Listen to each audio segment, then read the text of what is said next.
High বন্ধুরা, Kolkata derby cancel. 18 তারিখ রবিবারের কলকাতা ডার্বি ক্যান্সিল, অর্থাৎ ডার্বি বন্ধ করলো কলকাতা পুলিশ ও ডুরান্ট কমিটি। আমরা স্তম্ভিত, লজ্জিত, আমরা বাকরুদ্ধ। বন্ধুরা, এবারের কলকাতা ডার্বি ছিল প্রতিবাদের ডার্বি, অন্যায়ের বিরুদ্ধে লড়াই করার ডার্বি। এবারের মোহনবাগান ইস্টবেঙ্গল ডার্বি ছিল মা বোনেদের সম্মান রক্ষার মর্যাদার ডার্বি।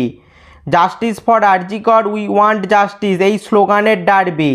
আর সেই ডার্বিকেই ক্যান্সেল করে দেওয়া হলো ম্যাচের ঠিক একদিন আগে। চূড়ান্ত অরাজকতা চলছে এই ওয়েস্ট বেঙ্গল, এই কলকাতায়। কিসের ভয়ে ডার্বিটা ক্যান্সেল করা হলো? শান্তিপূর্ণ প্রতিবাদে কিসের এত ভয়? যেখানে online offline ticket sold out, যেখানে মানুষ রাত জেগে রাস্তায় শুয়ে লাইন দিয়ে পরদিন ভোরে টিকিট কেটেছে অফলাইন টিকিট, তাদের সময়ের কি কোনো দাম নেই?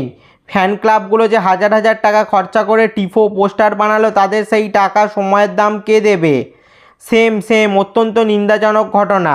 বন্ধুরা, জি24 ঘন্টাও খবরটা ব্রেক করেছে যে ডার্বি ক্যান্সেল।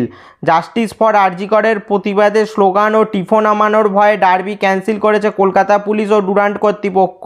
আমি যখন ভিডিওটা বানাচ্ছি তখন ডুরান্ট কাপের অফিসিয়াল সোশ্যাল মিডিয়া পেজ থেকেও 5 মিনিট আগে কনফার্মেশন চলে এসেছে যে 18ই আগস্ট রবিবারের ডার্বি ক্যান্সেল। তোমরা স্ক্রিনে তা দেখতে পাচ্ছ। অনলাইন এবং অফলাইন টিকিটের টাকা রিফান্ড করা হবে। কবে থেকে সেই টাকা রিফান্ড করা হবে এবং প্রসেসটা কী হবে তা পরবর্তী 2 দিনের মধ্যে জানানো হবে বলে ডুরান্ট কর্তৃপক্ষ বলেছে।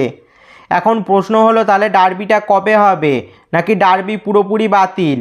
বন্ধুরা, এই ডুরান্ট কাপের গ্রুপ স্টেজের ডার্বি আর হবে না, অর্থাৎ পুরোপুরি বাতিল হলো ডার্বি।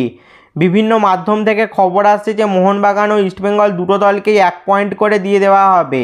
ফলে দুটো দলই নেক্সট রাউন্ডে পৌঁছে যাচ্ছে এবং ডুরান্টের পরবর্তী ম্যাচগুলি কলকাতায় যুবভারতীতে যে হওয়ার কথা ছিল তা জামশেদপুরে শিফট করা হবে, এমনটাই খবর বেরিয়ে আসছে এখনও পর্যন্ত। আমার একটা কথা, ডার্বি যদি বাতিলই করার ছিল তো তুমি আগেই বাতিল করে দিতে পারতে ডার্বিটা, কারণ কলকাতায় এই পরিস্থিতি অনেক আগে থেকেই চলছে। তাহলে আর সমর্থকদের এতটা সাফার করতে হতো না। তা না করে তুমি কি করলে না, ম্যাচের একদিন আগে কলকাতা ডার্বি বাতিল করলে। আমরা ফুটবল প্রেমীরা সকলেই ম্যাচটা দেখতে চেয়েছিলাম এবং শান্তিপূর্ণ প্রতিবাদ মাঠ থেকে চেয়েছিলাম। তার হতে দিল না পুলিশ ও ডুরান্ট কর্তৃপক্ষ। তো বন্ধুরা, কলকাতা ডার্বি বাতিল নিয়ে তোমাদের কি মতামত তা নিচে কমেন্ট করে জানাও। এই ধরনের ফুটবল রিলেটেড ভিডিও পেতে অবশ্যই চ্যানেলটা সাবস্ক্রাইব করে দাও। আর ফেসবুক থেকে ভিডিওটা দেখলে পেজটা অবশ্যই ফলো করে দাও। আর এটা আমার ইনস্টাগ্রাম অ্যাকাউন্ট। কি করছো তোমরা? এক্সক্লুসিভ কিছু কন্টেন্ট পেতে অবশ্যই আমাকে ইনস্টাতে ফলো করে দাও।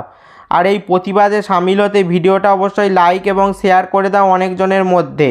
দেখা হচ্ছে পরের ভিডিওতে।